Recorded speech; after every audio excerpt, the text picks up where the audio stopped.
دێنەوە سەر زنجیرەی بژاری دەروون بە پشتیوانی خی پەروەردگار لەگەڵ نەخۆشی پێنجەمە بین. ئەمڕۆ وانەی یەکەمی کە باس لە پێناسە و هۆکارەکانیەکە دەربارەی گۆشەگیری و تاکڕەوی کە بە عەرەبی پێوترە عوزلە یان ئینعیزال، گۆشەگیرکەوتن کە ئینسانی موسڵمان وای لێدێ حەزەکە خۆی تاکڕە و بمێنێتەوە و گیانی کۆمەڵکاریەکەی تیا کەمە بێتەوە.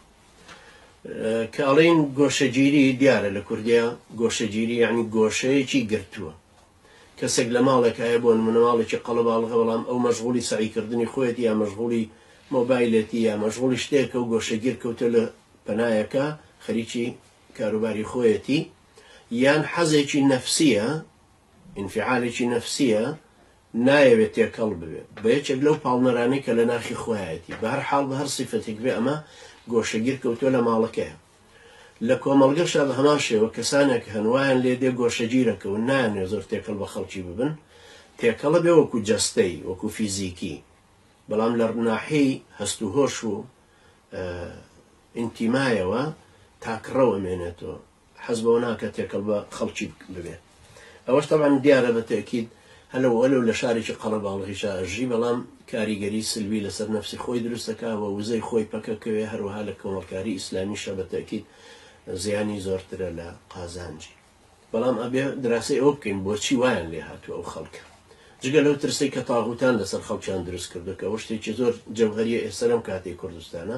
بەڵام لە ڕووی عیلمیەوە دێنە سەر ئەوەی جارە پێناسەی چیە ئەوجا پاڵنەرەکانی چین بۆچی وا دروست بوون و سیما و سیفەتەکانی چۆن، پاشان دێنە سەر چارەسەری بە پشتیوانی خی پەروەردگار.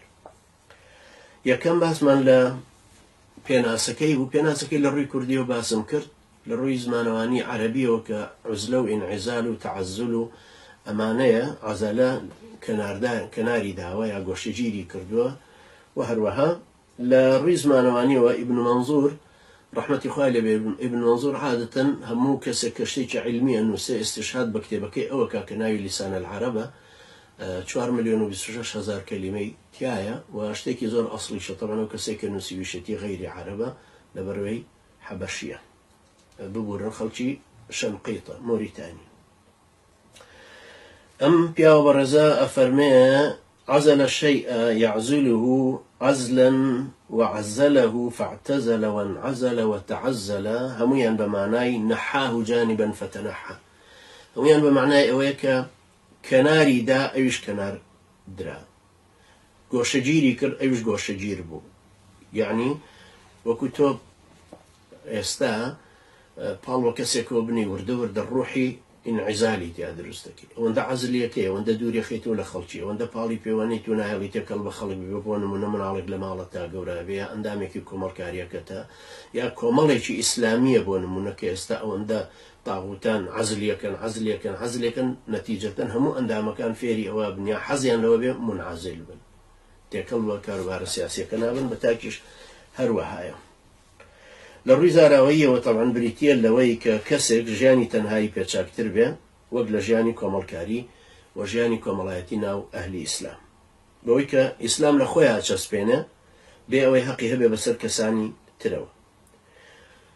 ئەم کەسە خۆی عیبادەتی خۆیەکە، حتا داوای خۆیەکە بە تاکەسی، یان جاری وایە داوەکەشی بریتیە لەوەی مناڵێک فێری تەجوید دەکا، فێری قورئانەکە لە ماڵەوەی تر پێی وایە ئەمە ئیشە گەورەکە ئەمەیە، لە کاتێکا کە بینێ ئومەتەکە هەمووی گومڕابن، ئەهلی کوفر زیاتر کاریگەریان لەسەری هەیە لەسەر کۆمەڵگەکە، ئەو منعەزلە بێ لەوە خۆی زۆر ناخاتە ئەو قاڵبەوە.